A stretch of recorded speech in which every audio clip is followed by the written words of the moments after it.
Chapter 47. By midday, the McGorkles crossed the Idaho border. During twilight, they passed through Idaho Falls, then Rupert, Burley, Pocatello, and Twin Falls. At midnight, they stopped for the night in Wells, Nevada. As Mary is drifting off to sleep, Warble is on his elbow, facing his wife, telling her all about the history of the town. He begins by telling her how it was the western terminus of the original Pony Express Trail, the eastern terminus being, of course, Fargo, North Dakota. The company that ran the Pony Express, Wells Fargo, named itself after these original bookends. The founders became so wealthy so fast that they had to form their own bank in which to store their immense profits. The financial institution is still a going concern today, although the Pony Express is, sadly, defunct, put out of business by email and the internet. Mary falls asleep long before Warble finishes his lecture on the exigencies of the Pony Express and how they advertised for 98-pound weaklings who hated their parents but loved saddle sores to join their fledgling corporation. Riding in the rain was required. Sleeping at the reins was strongly discouraged and, in fact, punished with the greatest severity. The rider caught in this state of consciousness, or lack thereof, was sentenced to 3 years of mucking out Wells Fargo's Central Corral in Dead Horse, Montana, at half pay. That night, Warble dreams of traversing the United States in a stagecoach on Route 66. Along the way, they continually woo the team of horses to pick up hitchhikers. This goes on until people are literally hanging out the windows and off the top. The driver ends up barely having enough elbow room to comfortably steer his span of steeds. First, they pick up Abraham Lincoln, then Mark Twain, followed by John Wayne, Mae West, Elvis, Walt Disney, Lucille Ball, Ray Charles, and Johnny Carson. Finally, as the stagecoach slows to pick up Madonna, who for some reason is dressed in a kilt and is playing Loch Lomond on the bagpipes, Warble falls into a deep sleep. After a hearty breakfast of cinnamon rolls and coffee at Citizen Page the next morning, Warble and Mary head out onto the highway once again. Winnemucca comes into view in the windshield and then gradually recedes in the rearview mirror. Later, the same phenomenon transpires with the desert towns of Jackpot and Sparks. In the biggest little city in the world, Reno, the McGorkles stop for the night. As Mary sleeps, Warble gambles away practically his entire fortune, most of it at the blackjack and crap tables. Sheepishly, Warble climbs into bed at 3:14 a.m., quiet as a mouse.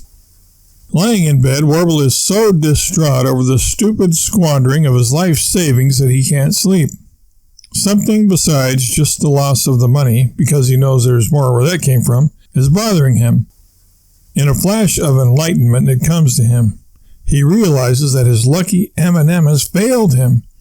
He has kept it faithfully in his shirt pocket, carefully moving it from one shirt to the next, occasionally rubbing it for good luck, shining it on his shirt front or even on his cheek, and now it has proven worthless. "Where were you when I needed you, you phony, you fakeroo?" he says aloud, tears welling up in his eyes. Mary moans in her sleep and turns over restlessly. That startles Warble, as he doesn't want Mary to wake up and inquire why he's talking to a little piece of chocolate. He raises the M&M up to eye level and whispers, "I did everything for you. You've done nothing for me."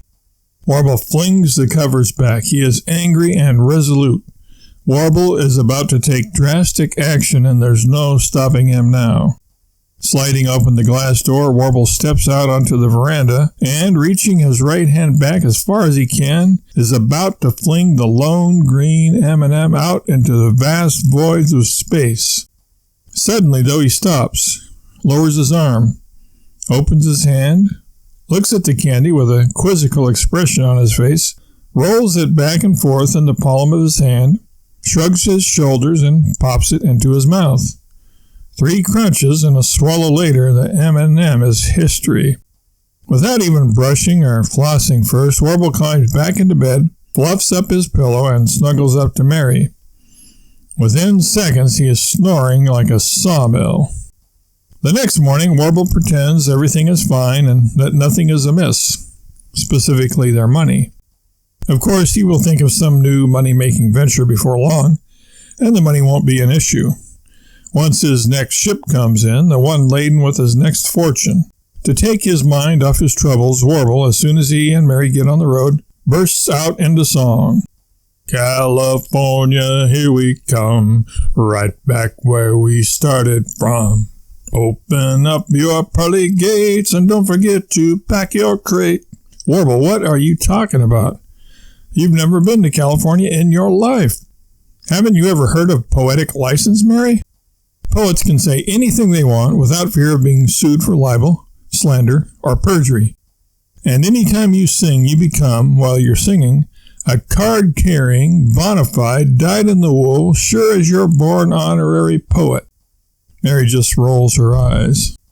The McGorkles travel in silence through the alpine area from Lake Tahoe at the Nevada-California border onward, over highways 89 and then 88. When they reach the summit at Donner Pass, Warble begins to wax historic. Mary, away back in 1492, one of the most serendipitous events in all of history occurred in this very vicinity. A little Dutch boy herded 99 reindeer over that pass over there. He points out the window of the PTC to a pine and fir tree covered mountain slope. A thunderstorm came up, and the boy was tragically struck dead by a bluish-green bolt of lightning. His herd of reindeer stayed on the mountaintop, feeding on wild honey and locusts, and gradually increasing in number and making themselves at home in the abandoned hunting lodges in the area. One summer, the 49ers came trudging over the hill, looking for the golden trophy. They got lost near the summit after their coach, the only one with a map, fell down a mine shaft. Just as the Gatorade and power bars gave out, Joe Montana spied the herd of reindeer relaxing in the lodge. Needless to say, the Dutch boy inadvertently and indirectly provided a feast for the 49ers that night. Reindeer steak, reindeer stew, and reindeer jerky were the salvation of that troop. Which reminds me. Warble, get back on your side of the road, Mary shrieks. Warble has been so engrossed in his own tale that he has drifted into the opposite lane, and they are going around a blind corner with a sheer cliff on both sides of them. Warble is momentarily frightened, but embarrassment overrides fear, and he forces himself to speak slowly and calmly as he edges the car over to the right side of the road. Both sides of the road are mine, Mary, both sides. After all, I paid enough money in taxes for my hard, back-breaking, wearing my fingers to the bone work on bad boys behind bars to pay for every highway in the United States, I do believe. Tell that to a car coming the opposite way. Or a semi, Mary replies indignantly. Warble, unable to think of anything to say in response, scratches his cheek. After a few seconds, Mary breaks the silence. Speaking of money, though, how much do we have left?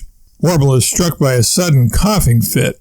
He coughs and begins beating his chest with his right fist while deftly guiding the PTC down the mountain grade with his left hand. Mary recognizes a diversionary tactic when she sees one. Cut it out, Warble. You don't even smoke, Mary says, crossing her arms. A sickening thought floods into Mary's consciousness. Warble, you didn't, she gasps. You gambled our money away. First you say I didn't, then you say I did. Make up your mind, woman. Mary expertly ignores the lame ploy to plop the guilt into her lap. Well, which was it? Did you or didn't you? She prods. Warble sighs, gulps, and looks away. The former, he sheepishly admits. This is Warble at his most contrite. But before Mary can even begin to berate him or wail in agony, he plasters his best fake smile across his mug and announces, Don't you worry your pretty little head over it, honey pie, sugar cakes, ugly snuggly wuggly bun. I've got a plan. We'll be rolling in clover before you can say the capital of Delaware. What's Delaware got to do with anything? Mary asks, irritated. Warble sees Mary is really on the warpath now. He tries to cheer her up or at least change the subject by breaking out into song. What did Delaware, boys, what did Delaware? Mary is staring stonily at Warble and tapping her foot. Warble hates it when she looks at him like this. It reminds him of his old music teacher, Miss Bitternote. But he has another trick up his sleeve, a secret weapon of sorts. Besides sleeping, there's usually one other thing that he can use to arouse Mary's interest. Mary, I don't know about you, but I'm beginning to feel very hungry. In fact, I'm famished. In a word, starving. Keep an eye or two open for a place to eat. Any place will do. I'm not picky. If we can't find a Citizen Page, I'll settle for attorneys or even a McDaffie's. Do we have any money for food, Warble? You want to be card sharp? Are you kidding, Mary? Do you think I would spend every last dime? I'm not a gambleaholic, you know. We've got plenty of money left, Warble exaggerates. Hang the cost. We've got money to spare and burn. This, of course, is false bravado on Warble's part. He's only got a few 20s and some spare change to his name. On the one hand, he hopes the first restaurant they come across will be an inexpensive one. On the other hand, he doesn't really care because he truly believes that his fortune is just waiting to be made in the Golden State.